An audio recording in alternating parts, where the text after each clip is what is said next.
Metas de tratamento. Vou repetir de novo, isso é tão importante que eu vou repetir mais uma vez. Metas de tratamento.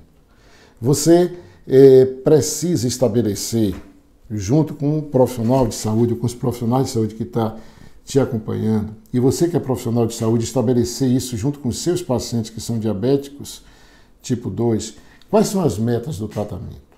E entre as metas do tratamento, nós temos as metas glicêmicas, as glicemias, que eu vou falar um pouco agora sobre as glicemias. Depois a gente vai falar de outras metas. A glicemia é a dosagem da glicose no sangue. E quando nós avaliamos um paciente diabético, é muito importante para a gente ter uma ideia da glicemia de jejum. É aquela glicemia que a pessoa faz em jejum, geralmente de manhã, depois de 8 a 12 horas de jejum, né? Aí você tem outras glicemias que são muito importantes.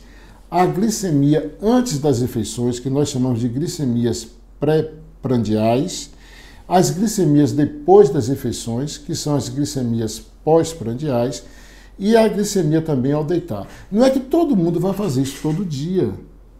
Não estou falando isso, mas você que é diabético, e você que é paciente que cuida, você que é profissional de saúde que cuida do paciente diabético, precisa ter o conhecimento que dentro do controle das glicemias, você precisa controlar a glicemia de jejum, mas você tem que estar vendo, pelo menos esporadicamente, como é que está ficando a glicemia pós-prandial, que é aquela glicemia que se faz 2 horas após a refeição.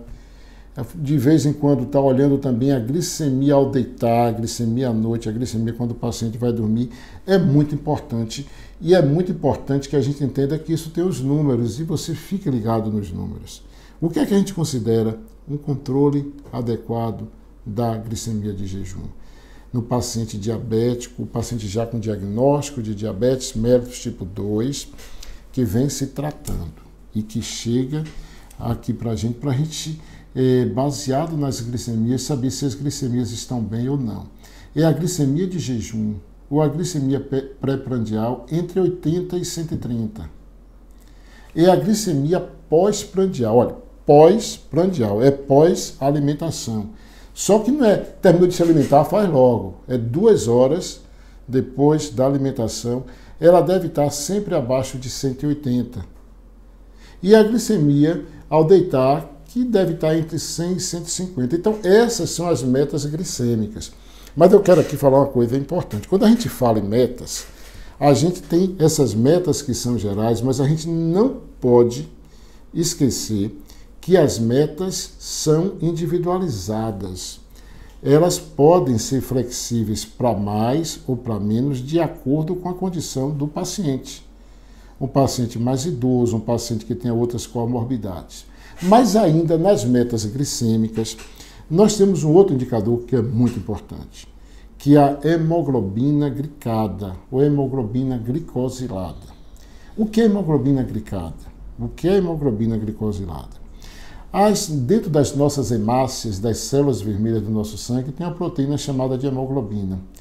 E a glicose, uma parte da glicose no nosso sangue, ela se liga de maneira irreversível com essa hemoglobina. Essa hemoglobina ela tem uma duração de 3 a 4 meses. Então, a hemoglobina glicada, ela dá uma informação para a gente, diferente da glicemia, que é uma informação só da glicose naquele momento em que foi feita a dosagem da glicose no sangue. A hemoglobina glicada dá uma informação para a gente de como a glicemia estava nos últimos 3 ou 4 meses. Então, a hemoglobina glicada é muito importante. Quanto maior os níveis de glicemia no sangue, maior o percentual de hemoglobina glicada que a gente vai achar no exame. E é inquestionável a relação da hemoglobina glicada elevada com as complicações cardiovasculares.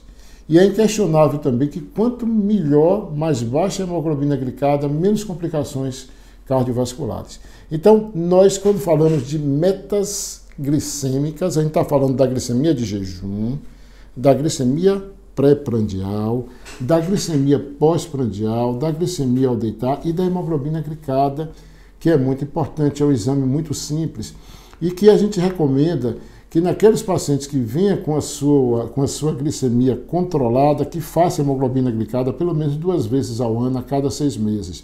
Mas aquele paciente que não controlou, que não está com a glicemia controlada ainda, não está com diabetes controlado, que faça essa hemoglobina glicada mais vezes durante o ano, porque é um outro parâmetro muito importante no controle do paciente portador de diabetes mellitus, particularmente no paciente portador de diabetes mellitus tipo 2.